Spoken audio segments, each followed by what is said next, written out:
Hello दोस्तों, एक बार फिर से स्वागत है आपका आरंभ स्टडी पॉइंट में। देखिए, हमने जो है आपको साइंस क्लास 6 जो कि एक सीरीज चला रहे हैं क्लास टू 10 के लिए, और उसमें क्लास 6 का ये चल रहा है, चैप्टर वाइज है। और यहाँ पर एनसीईआरटी और एससीईआरटी दोनों के क्वेश्चन आपको देखने को मिलेंगे, और बहुत ही महत्वपूर्ण महत्वपूर्ण क्वेश्चन हैं यहाँ पे।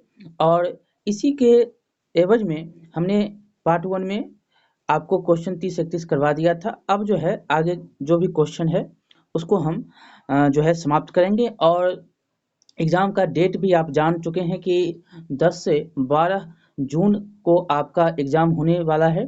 1 to 5 से लेकर 11-12 तक आप तैयारी अच्छे तरीके से कर रहे होंगे। और उसमें भी जो भी टीआरई 3 में बहुत सारे ऐसे स्टूडेंट हैं जो उनका एग्ज़ाम जो है अच्छा नहीं गया, तो वो इस बार री एग्ज़ाम में अच्छा परफॉर्मेंस कर सकें उसके लिए मेहनत कर रहे होंगे, और करना भी चाहिए। अच्छे तरीके से मेहनत करिए और एग्ज़ाम जो है निकालिए। चलिए यहाँ पर हम शुरू करेंगे। जो क्वेश्चन है साइंस के क्वेश्चन है कि निम्न में से कौन धातु नहीं है? लोहा है, तांबा है, सोना है और ऑक्सीजन है। ये आपको क्लास 6 के अध्याय 4 के क्वेश्चन हैं। ठीक है, तो यहाँ पर उत्तर आपका क्या हो जाएगा? तो यहाँ पर उत्तर देखेंगे तो ऑक्सीजन क्या है? धातु नहीं है।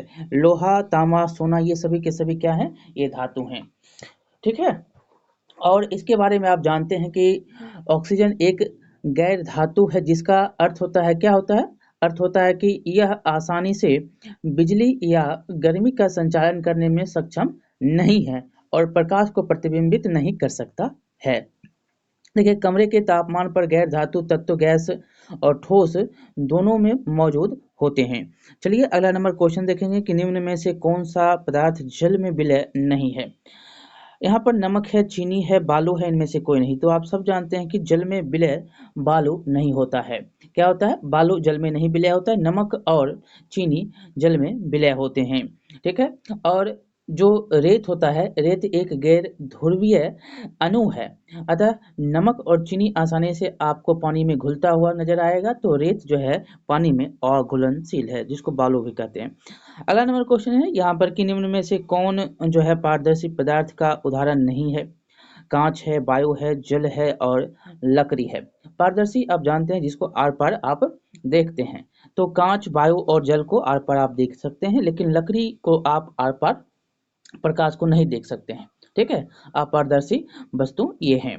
ठीक, और इसीलिए जो है यह आपको क्या है? अपारदर्शी वस्तु है, पारदर्शी ये नहीं है। इसको आर पार प्रकाश आर पार जो है नहीं दिखाई देता है।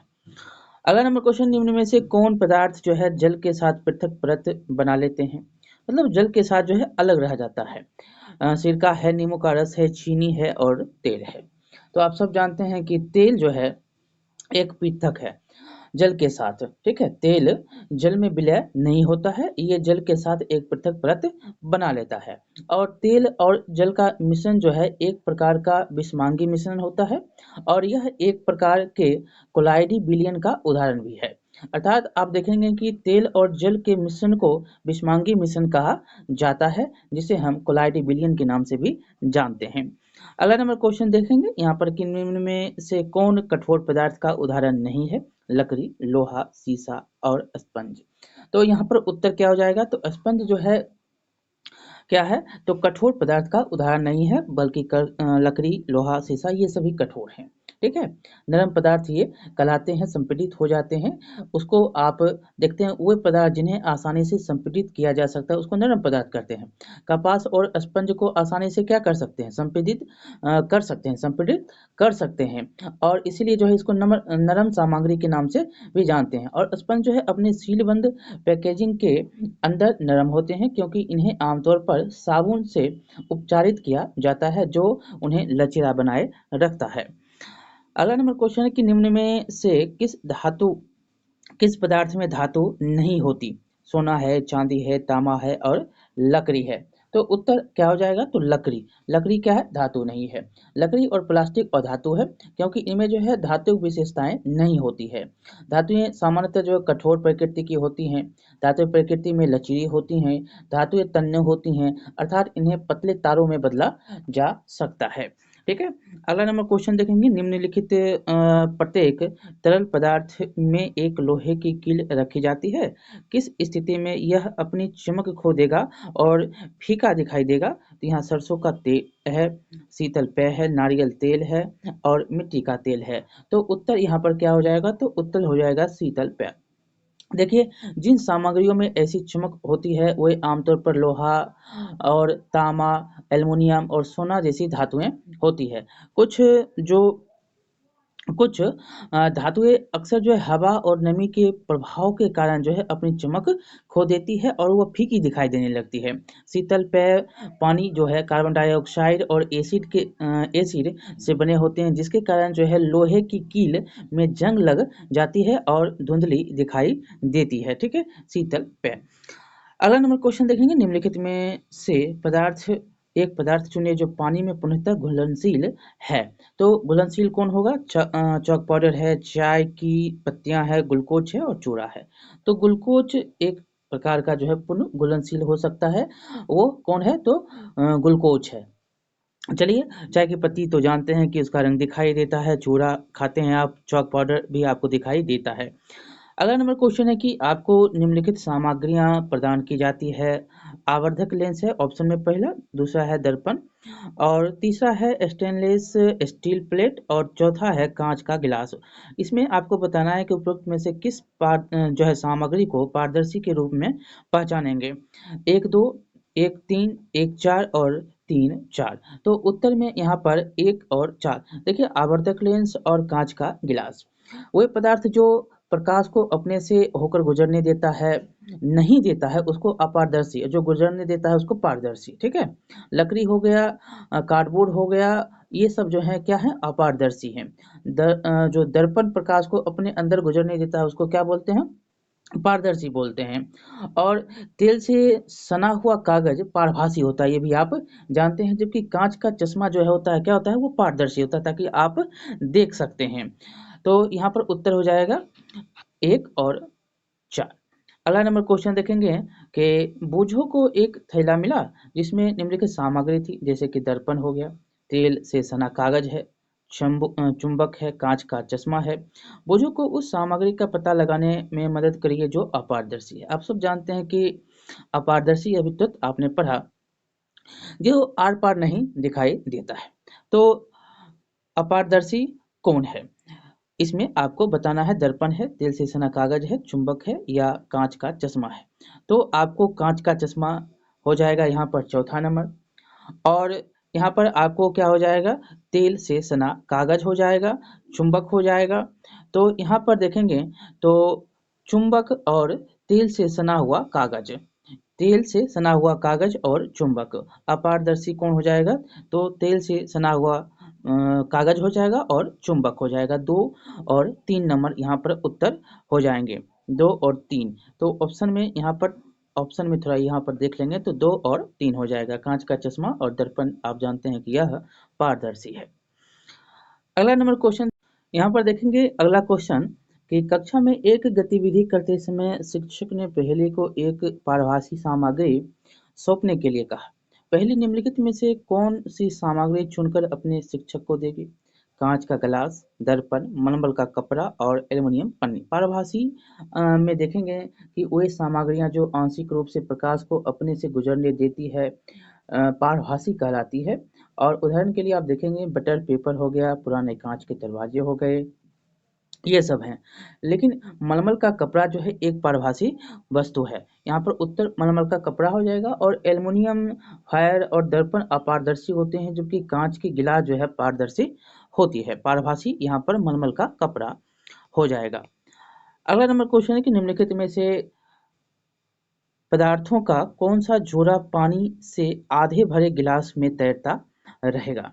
पहला है सूती धागा, थर्मोकोल, पंख और जो है प्लास्टिक की गेंद, पीन और तेल की बूंदे और रबर बैंड और सिक्का। तो यहाँ पर उत्तर क्या हो जाएगा, तो उत्तर हो जाएगा पंख और प्लास्टिक की गेंद। देखिए जो पदार्थ हल्के होते हैं वह पानी की सतह पर तैरता है और तैरने वाले पदार्थ कहलाते हैं ये। और पंख और प्लास्टिक की गेंद वजन में हल्की होती है और पानी की सतह पर तैरती है।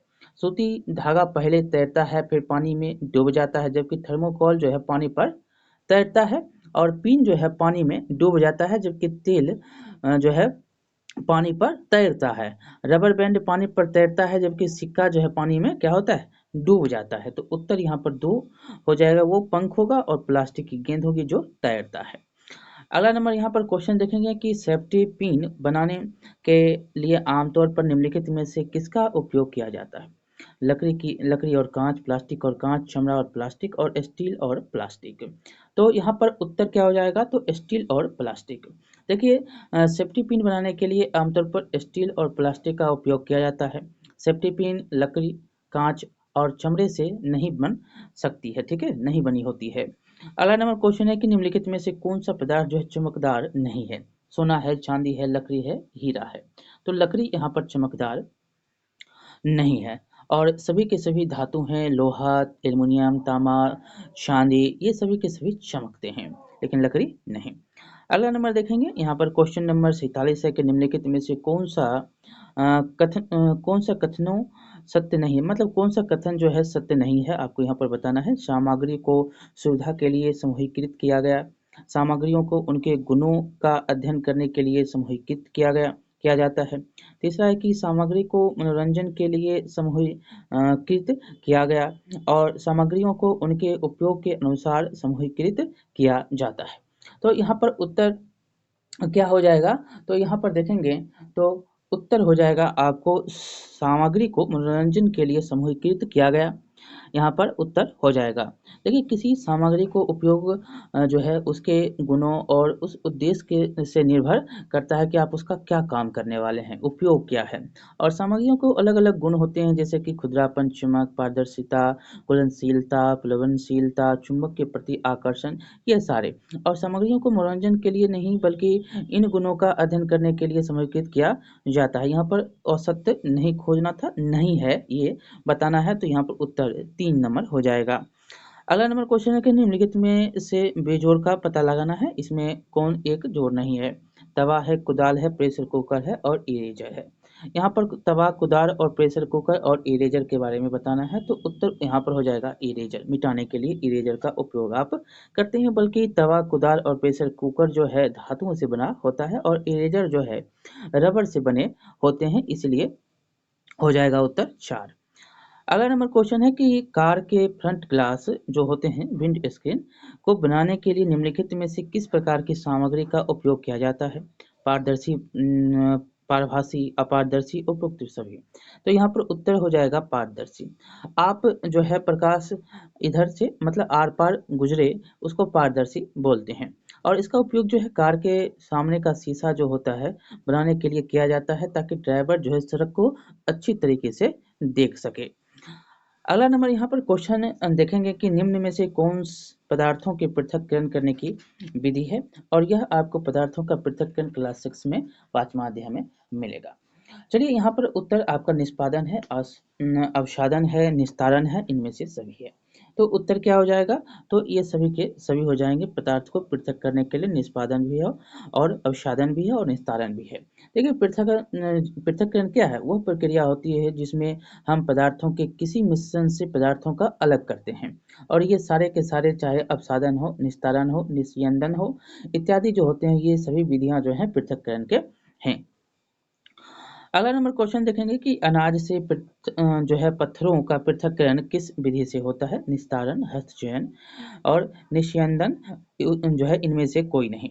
तो उत्तर यहाँ पर क्या हो जाएगा, तो हस्तचयन के विधि से आप इसका जो है प्रयोग करते हैं कि इस विधि से गेहूँ, चावल, दालों से जो मिट्टी बड़े बड़े होते हैं, कण पत्थर जो होते हैं उसको अलग आप कर देते हैं।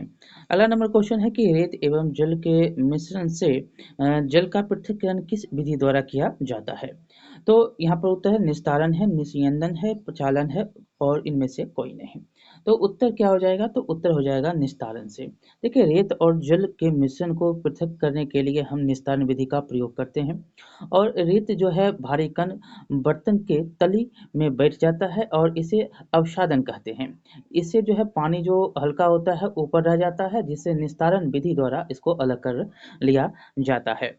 अगला क्वेश्चन है कि द्रव तथा उनमें जो है उसमें अविलेय पदार्थों का पृथक्करण किस विधि द्वारा होता है? निस्तारण, चालन, यंदन और हस्तचयन। तो उत्तर यहाँ पर हो जाएगा यंदन के विधि के द्वारा। देखिए एक अघुलनशील जो ठोस को एक तरल से अलग करने के लिए निस्यंदन प्रक्रिया का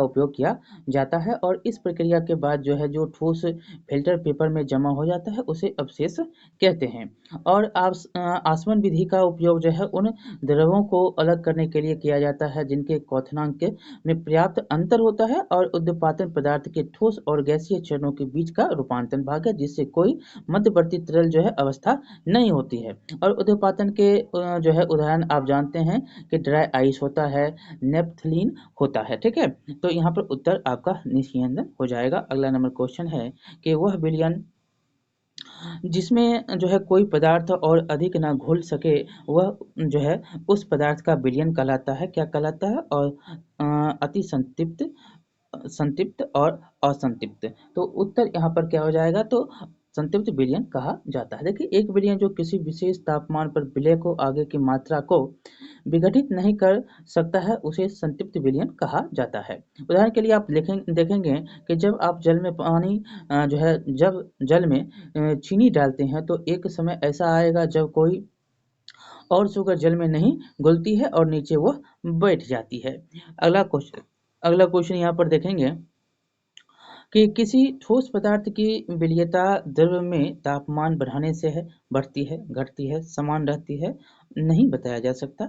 तो इसका उत्तर क्या हो जाएगा? तो बढ़ती है। देखिए अधिकांशतः जो है ठोस पदार्थ की पानी में घुलनशीलता बढ़ते समय जो है तापमान के साथ यह बढ़ती है। जैसे जैसे तापमान बढ़ता है घोल में विलय अणुओं की औसत गतिज ऊर्जा भी बढ़ती है और इसके कारण जो है धातु अणुओं की एक साथ बने रहने की क्षमता जो है कम हो जाती है, इसीलिए वो अधिक आसानी से घुल सकते हैं। अगला नंबर क्वेश्चन देखेंगे कि द्रव में घुले ठोस को पृथक करने के लिए कौन सी प्रक्रिया काम में ली जाती है?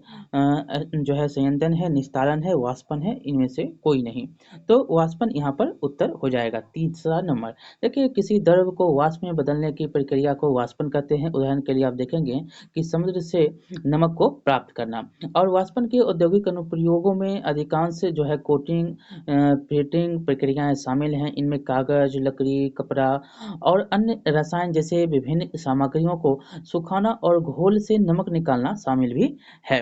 अगला नंबर क्वेश्चन देखेंगे कि पहेली ने कुछ सब्जियां जैसे कि फ्रेंच बीन्स, भिंडी, हरी मिर्च, बैगन, आलू सभी मिलाकर एक थैले में खरीद लिया। उन्हें अलग करने के लिए निम्नलिखित में से कौन सी पृथक्करण जो है विधि उपयुक्त होगा? विनोइंग, छानना, थ्रेसिंग, हाथ से चुनना। तो ये तो आप सब जान रहे हैं कि यह हाथ से चुनना क्या होगा? सही होगा। ठीक है, इतना जो सामान है जैसे कि तो आप बड़े बड़े जो सामान होते हैं ये भिंडी हो गया सभी को आप पहचान सकते हैं और अलग उसको एक एक करके कर सकते हैं हाथ से। देखिए देखेंगे अगला क्वेश्चन कि बूझो कि दादी मधुमेह से पीड़ित है। उनके डॉक्टर ने उन्हें कम वसा वाली लस्सी लेने की सलाह दी। इसे तैयार करने के लिए बूझो के लिए निम्नलिखित में से कौन सी विधि जो है सबसे उपयुक्त होगी?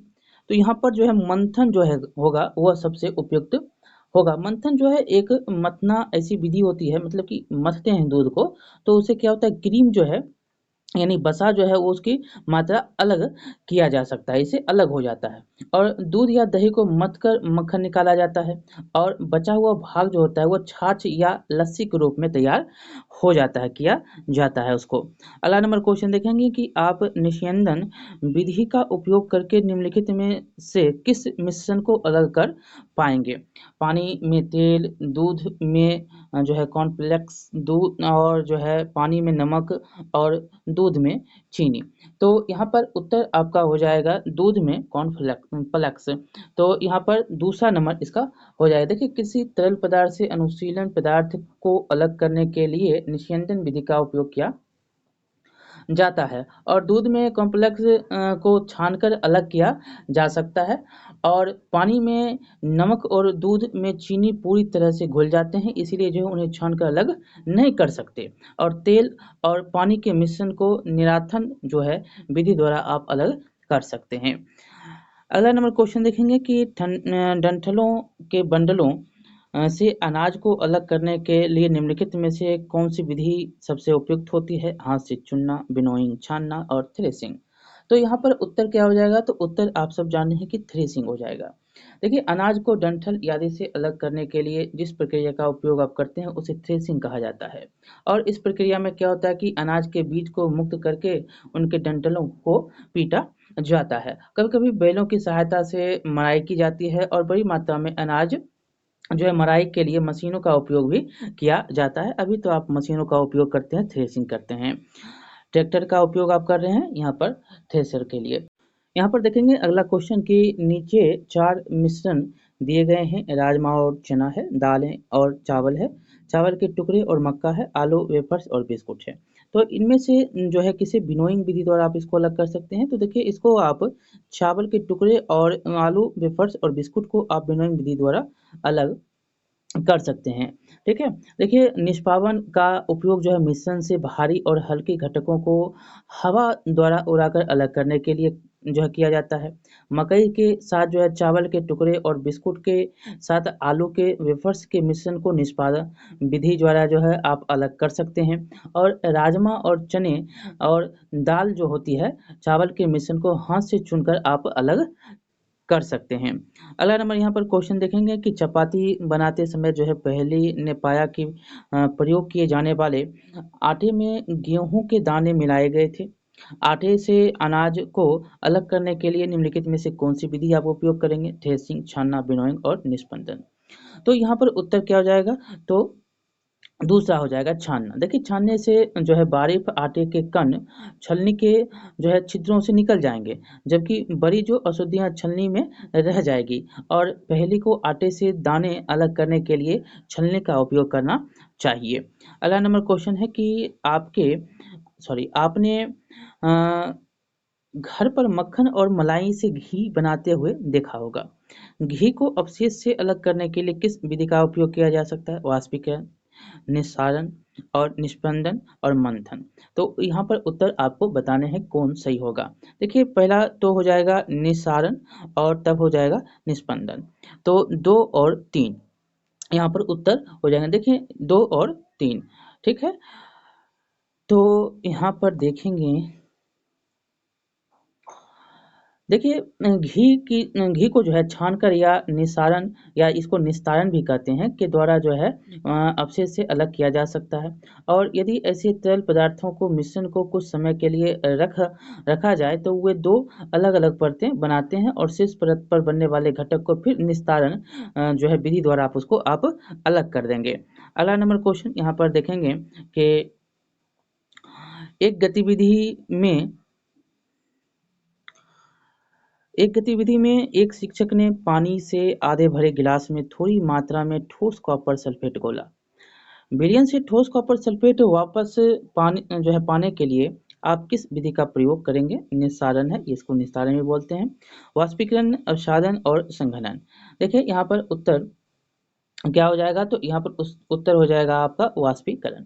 देखिए जल को वाष्प में बदलने की प्रक्रिया को ही आप वाष्पीकरण कहते हैं और वाष्पीकरण का उपयोग जो है घोल से घुलनशील ठोस कॉपर सल्फेट को अलग करने के लिए किया जाता है और गर्म करने पर जो है पानी वाष्पित हो जाएगा और कॉपर सल्फेट प्राप्त किया जा सकता है। अगला नंबर क्वेश्चन देखेंगे यहाँ पर कि गर्मियों के दौरान जो है बूझो अपने स्कूल में एक पारदर्शी प्लास्टिक की बोतल में पानी ले जाता है। एक दिन वह अपने बोतल स्कूल में ही छोड़ गया। बोतल में जो है अभी भी थोड़ा पानी बचा हुआ था। अगले दिन उसने बोतल के खाली हिस्से की भीतरी सतह पर कुछ पानी की बूंदें देखी। पानी की इन बूंदों का निर्माण किसके कारण हुआ? ये सारे के सारे जो हैं पॉइंट जो देख रहे हैं ये आपको बुक से दिए गए हैं क्वेश्चन के तौर पर। तो आपको उबलना, संघनन, वाष्पीकरण और तृप्ति और वाष्पीकरण और संघनन और संक्षेपण और संतृप्ति। तो यहाँ पर उत्तर क्या हो जाएगा? तो यहाँ पर उत्तर हो जाएगा आपका वाष्पीकरण और संघनन। देखिए जल को द्रव में बदलने की प्रक्रिया को क्या कहते हैं?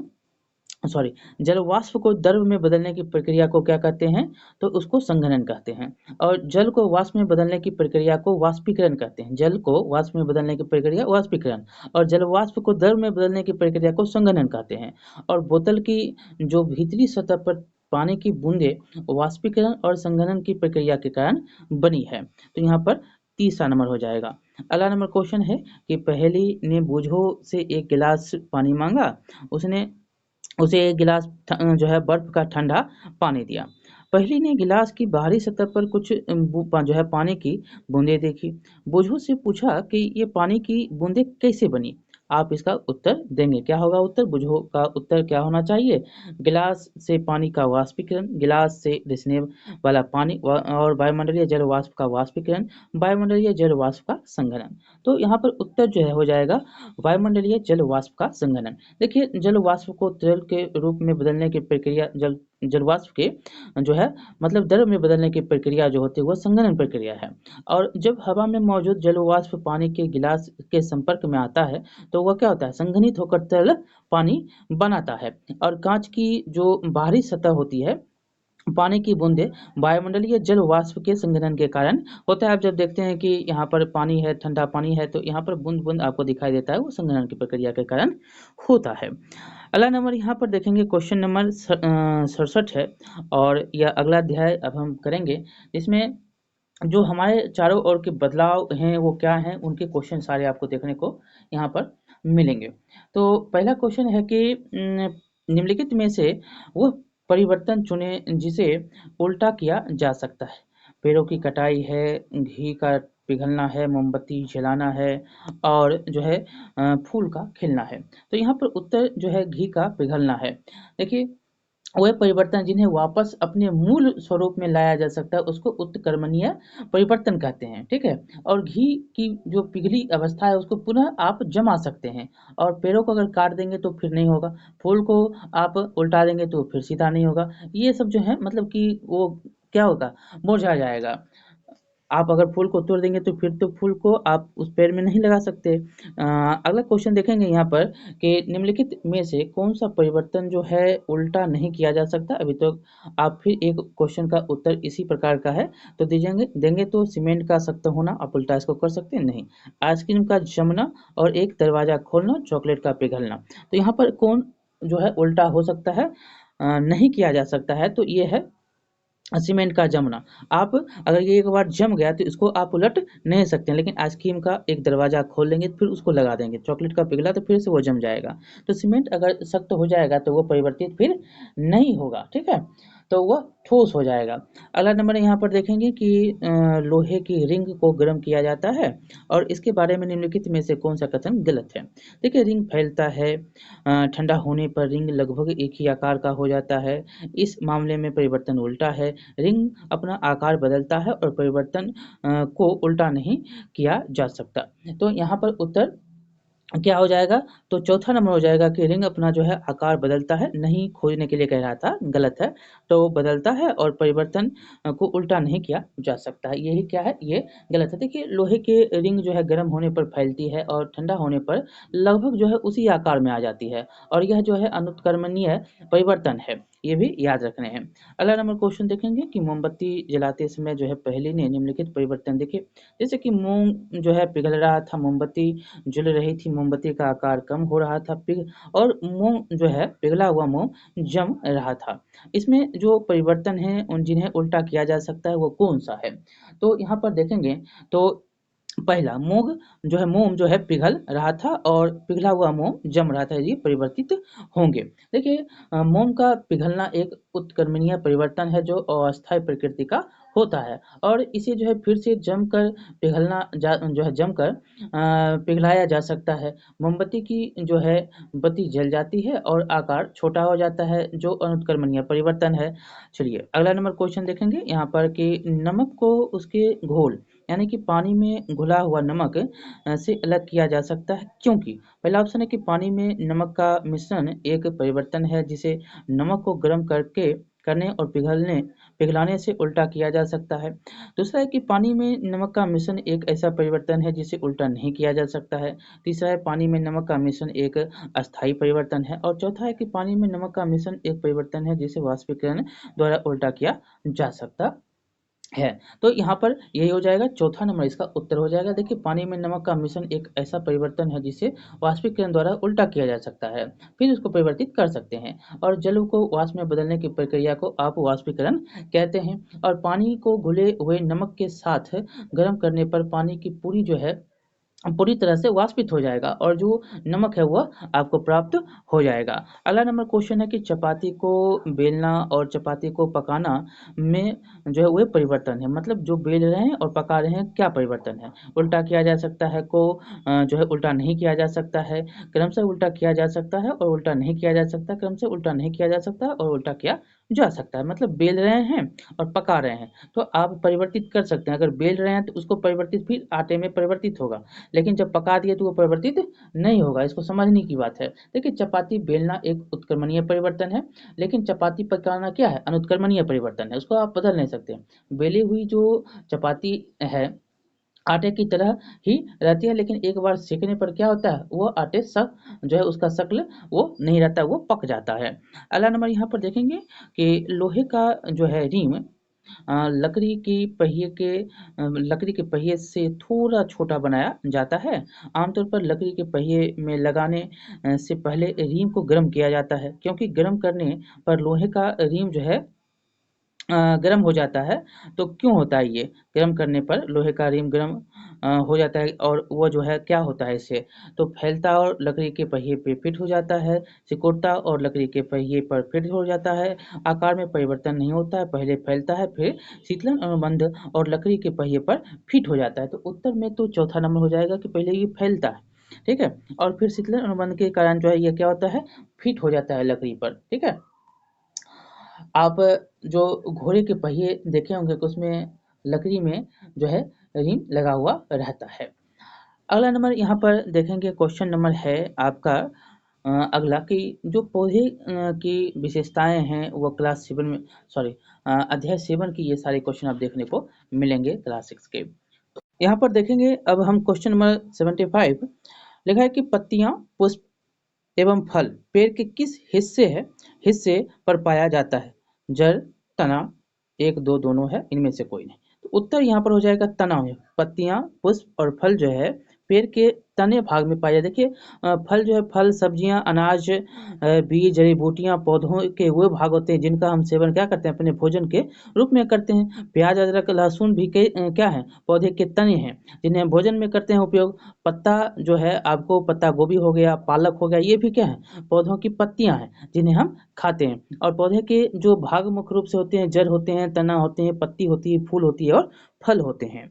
चलिए अगला नंबर क्वेश्चन देखेंगे कि पौधे के किस हिस्से में फलक होते हैं। तो फलक किस हिस्से में होगा, तो यहाँ पर उत्तर हो जाएगा पत्ती में फलक होता है। ऑप्शन है जड़, तना, पुष्प, पत्ती। तो पत्ती में फलक होता है। देखिए, पर्ण फलक जो है पत्ती का चपटा तथा फैला हुआ भाग होता है और पर्ण फलक की विविधता जो है पत्ती की विविधता का मुख्य कारण होता है। पर्ण फलक सरल प्रकार का या छोटे छोटे खंडों में विभक्त हो सकता है। अगला नंबर यहाँ पर क्वेश्चन देखेंगे कि पौधों का कौन सा हिस्सा जो है उसके लिए भोजन तैयार करने में सहायक है।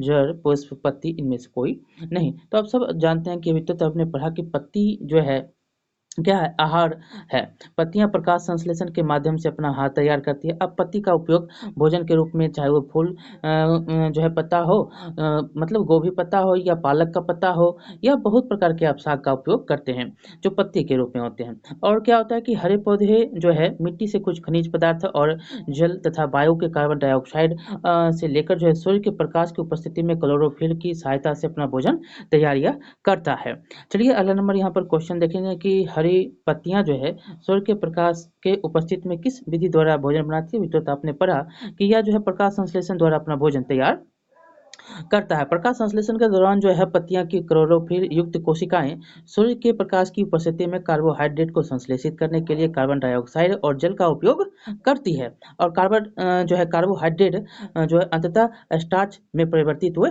हो जाते हैं।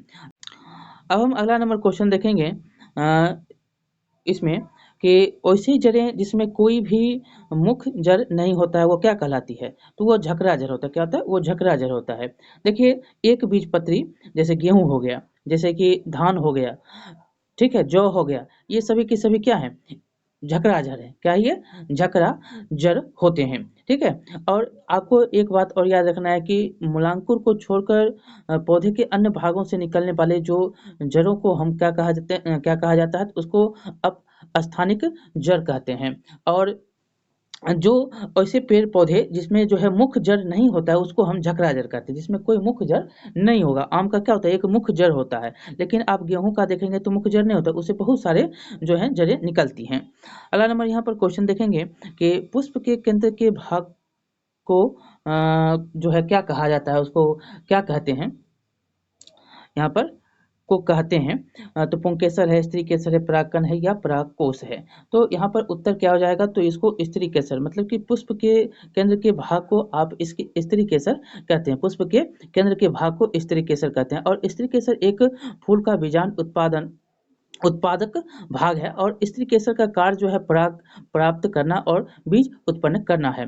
अंडाशय अक्सर एक लंबी वर्तिका को सहारा देता है, जिसके ऊपर क्या होता है? वर्तिकाग्र होता है। आप जब ऐसे पढ़े होंगे तो यहाँ पर आपको देखने को मिलता है। अगला नंबर क्वेश्चन देखिए, इसमें क्वेश्चन है कि इनमें से कौन पुष्प का भाग नहीं है? पंखुड़ी है, पुंकेसर है, स्त्री केसर है। ये तीनों के तीनों क्या है? पुष्प के भाग हैं। देखिए, पुष्प अथवा फूल जनन संरचना है जो पौधे में पाए जाते हैं, और प्रत्येक पुष्प में 4 भाग होता है। एक कैरिकस बोलते हैं, एक कोरोला बोलते हैं, एक पुमंग बोलते हैं और एक जायांग बोलते हैं। देखिए, पंखुड़ी, पुंकेसर और स्त्री केसर ये सभी के सभी क्या है? पुष्प के भाग हैं। अगला नंबर क्वेश्चन देखेंगे, यहाँ पर इनमें से कोई भी नहीं होगा उत्तर। अगला है कि आप घास में निम्नलिखित में से कौन सी विशेषताओं का संयोजन देखते हैं?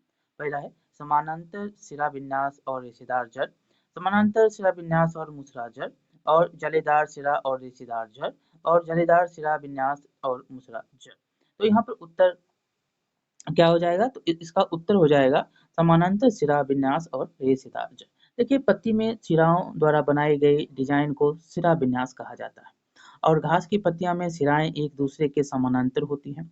यह समानांतर सिरा जो है विन्यास, यह समानांतर सिरा विन्यास है। और जिन पौधों में जालीदार सिरा विन्यास वाली पत्तियां होती है उनकी जड़ें मुसरा होती है, जबकि जिन पौधों की पत्तियां जो है समानांतर सिरा विन्यास वाली होती है उनकी जड़ें जो है रेशेदार होती है, ठीक है।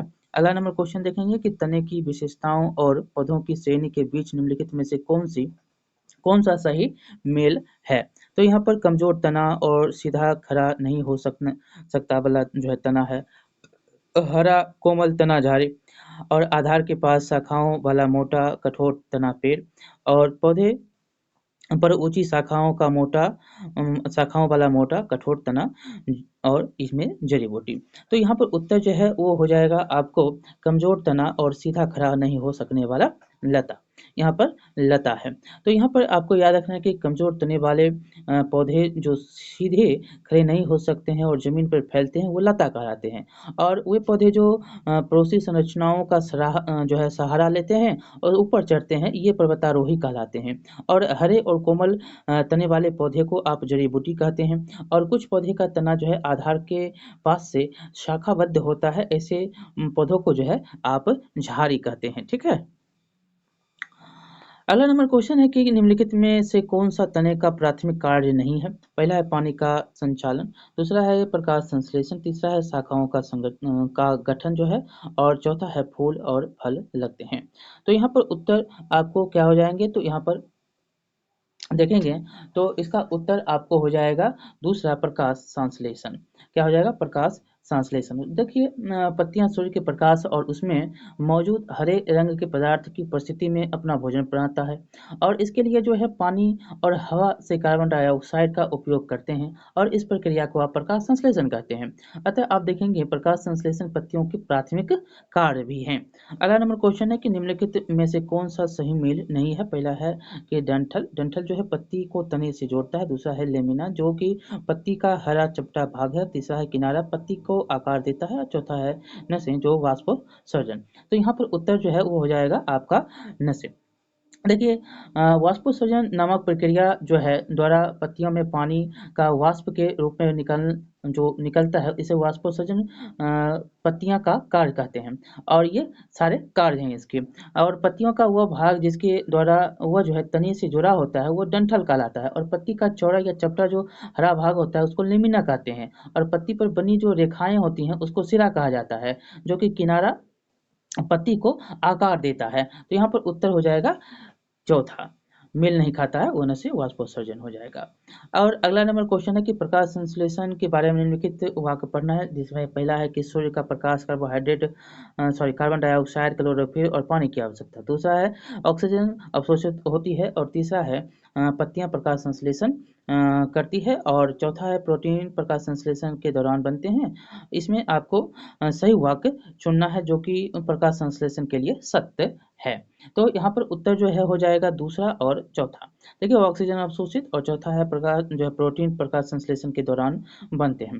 देखिए यहाँ पर याद रखना है कि सूर्य के प्रकाश तथा उसमें उपस्थित क्लोरोफिल की उपस्थिति में पत्तियों द्वारा अपना भोजन तैयार करना प्रकाश संश्लेषण कहलाता है और प्रकाश संश्लेषण की प्रक्रिया में हवा से पानी और कार्बन डाइऑक्साइड अवशोषित होती है जिसको ऑक्सीजन होती है और ऑक्सीजन इससे निकलता है। तो उत्तर आपका दूसरा नंबर हो जाएगा। अगला नंबर क्वेश्चन है यहाँ पर कि निम्नलिखित में से कौन सा शब्द जो है फूल के मादा भाग का गठन करता है। एक है बाह्यदल, पंखुड़ी और पुंकेसर, जायांग, शैली और अंडाशय और अंडाशय, पुंकेसर और जायांग और चौथा है अंडाशय, शैली और पुंकेसर। तो उत्तर यहाँ पर क्या हो जाएगा, तो उत्तर हो जाएगा जायांग, शैली और अंडाशय। देखिए फूल का मादा प्रजनन भाग जो है कार्पेल यानी कि जायांग कहलाता है और इसमें जो जायांग, शैली और अंडाशय शामिल हैं तीनों के तीनों। तो उत्तर यहाँ पर दूसरा हो जाएगा। अगला नंबर यहाँ पर क्वेश्चन हम देखेंगे जो कि है शरीर। अब जो अगला अध्याय है शरीर की गति में, उससे क्वेश्चन आपको देखने को मिलेगा। ये 8वें अध्याय का क्वेश्चन होगा। अब है कि शरीर के आंतरिक अंगों की सुरक्षा कौन करता है। तो यहाँ पर आपको ऑप्शन है अस्थि है, उपास्थि है, कंकाल, उनमें से कोई नहीं। आप सब जानते हैं कि इसमें कंकाल शरीर की आंतरिक जो अंग है उसकी सुरक्षा करता है। कंकाल तंत्र मानव को क्या करता है, सख्त संरचना या रूपरेखा प्रदान करता है जो शरीर की रक्षा करता है। यह जो है अस्थियों, उपास्थियों, सिरा जिसको टेंडन बोलते हैं, स्नायु और लिगामेंट जैसे संयोजी ऊतकों से यह बना होता है। देखिए अगला क्वेश्चन है कि शरीर का वह हिस्सा जहां दो अस्थियां मिलती है कहलाती है। तो मांसपेशी, उपास्थि, कंकाल और संधि, इसको आप संधि के नाम से जानते हैं। जैसे कि आप जानते हैं कौन कौन से भाग होते हैं, कुल्हा होता है, कंधा होता है, कोहनी होता है, ये सभी एक दूसरे जहाँ पर दो अस्थियां एक दूसरे को मिलाती है उसको संधि बोलते हैं। तो ये संधि का काम होता है।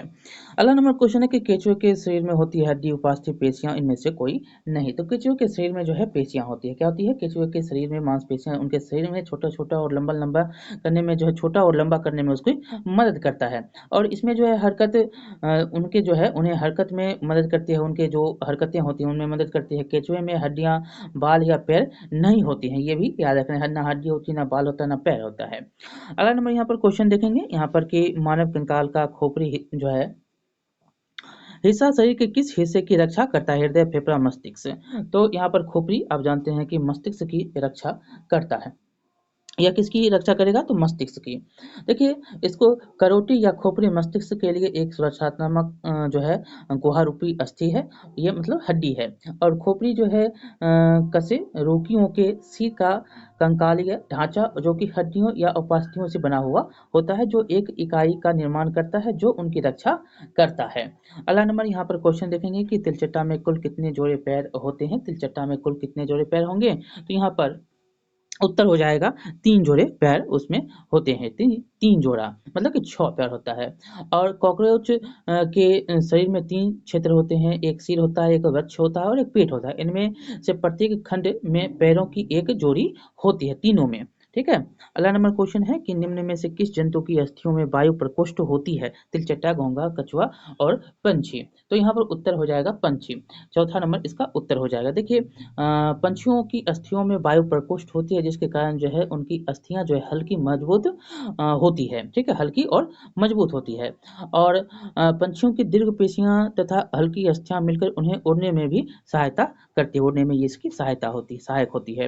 अगला क्वेश्चन है कि मछली का शरीर कैसा होता है? पतला, मोटा, गोलाकार, धरा रेखीय। तो ये आप सब जानते हैं कि धरा रेखीय मछली का शरीर होता है। ठीक, कैसा होता है? धरा रेखीय होती है। और इसकी जो विशेषता आकृति जो है, विशेष आकृति के कारण जल इधर उधर बहकर जो है निकल जाता है और मछली जल में सरलता से तैर सकती है। और मछली का कंकाल जो है दीर्घ पेशीय से ढका रहता है और तैरने की प्रक्रिया में शरीर का अग्रभाग एक और मुड़ जाता है तथा पूंछ जो है विपरीत दिशा में चली जाती है। अगला नंबर क्वेश्चन है कि हमारे शरीर का निम्नलिखित में से कौन सा अंग हमें चलने फिरने में मदद करता है? हड्डी, त्वचा, मांसपेशियां, अंग। इसमें सही उत्तर आपको ढूंढने हैं। तो यहाँ पर आप जानते हैं हड्डी है और मांसपेशी है। हड्डी और मांसपेशी उत्तर हो जाएगा एक और तीन। एक और तीन पहला नंबर में। देखिए मानव शरीर में जो है गति में हड्डियां और मांसपेशियां एक साथ काम करता है। और हमारे शरीर में हड्डियां शरीर को एक आकार देने के लिए एक ढांचा बनाता है जिसे कंकाल कहा जाता है। मांसपेशियां जो है सिकुड़ने और आराम करने के अपनी क्षमता के कारण जो है गति पैदा करती है। अगला नंबर क्वेश्चन देखेंगे कि निम्नलिखित में से कौन सा जो है जोड़ अचल है? कंधा और बांह, घुटने और जोड़, ऊपरी जबड़ा और खोपड़ी, निचली जबड़ा और ऊपरी जबड़ा। तो यहाँ पर उत्तर जो है वो हो जाएगा आपको ऊपरी जबड़ा और खोपड़ी। देखिए वे जोड़ जो गति की अनुमति नहीं देते उन्हें जो है स्थिर जोड़ कहते हैं। ऐसे जोड़ खोपड़ी, ऊपरी जबड़े, पसली के पिंजरे, रीढ़ की हड्डी, श्रेणी की जो हड्डी आदि में पाए जाते हैं। ऊपरी जबड़ा और खोपड़ी मानव शरीर के अचल जोड़ हैं और उनमें जो है कोई हलचल नहीं होता है। अगला नंबर क्वेश्चन देखेंगे निम्नलिखित में से किस जीव में गति के लिए मांसपेशियां और कंकाल दोनों नहीं होते हैं? एक कुत्ता, केचुआ, घोंघा और इंसान। तो यहाँ पर उत्तर क्या हो जाएगा? तो कुत्ता हो जाएगा या केचुआ या घोंघा या इंसान। देखिए कुत्ता और इंसान के पास जो है चलने के लिए मांसपेशियां और कंकाल दोनों होते हैं, लेकिन घोंघे में चलने के लिए जो है मांसपेशियां और कंकाल दोनों नहीं होते हैं। क्या होता है? दोनों नहीं होता है घोंघा में। यहाँ पर उत्तर जो है घोंघा हो जाएगा। दूसरा नंबर में घोंघा है। अगला नंबर यहाँ पर क्वेश्चन देखेंगे कि पानी के अंदर गोताखोर अपने पैरों पर पंख